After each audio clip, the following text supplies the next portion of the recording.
But ceasefires aren't peace treaties. They are more like, we'll stop yelling for now.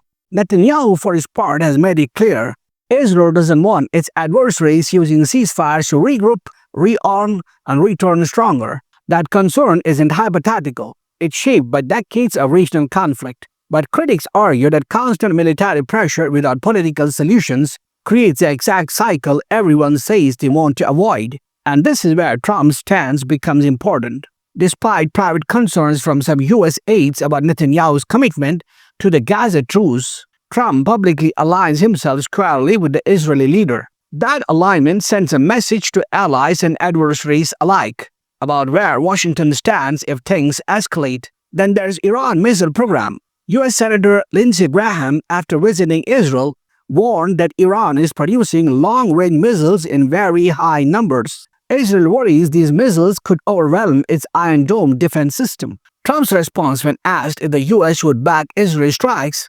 missiles, yes. Nuclear facilities, immediately. That's not ambiguity, that's clarity. But clarity cuts both ways, because Iran has already shown it will respond. After U.S. strikes in June, Iran launched missiles at a U.S. base in Qatar. No casualties, but the message was clear: we can hit back. Analysts warned that another attack wouldn't end the same way.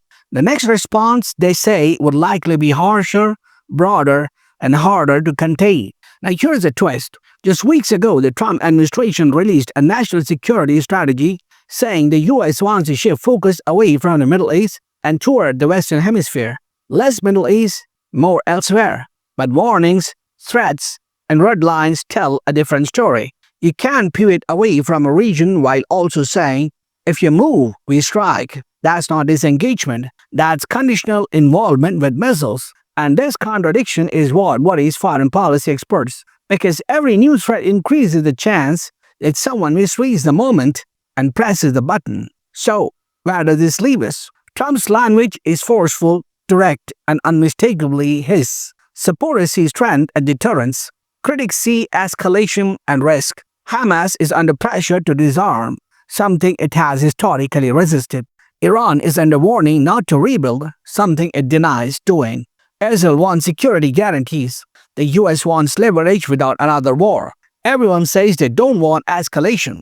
Everyone is acting like it's still possible. And that's the most dangerous part, because the difference between posturing and policy can disappear very fast. This moment isn't about one court or one meeting. It's about how power is signaled, how threats are interpreted, and how fragile ceasefires really are.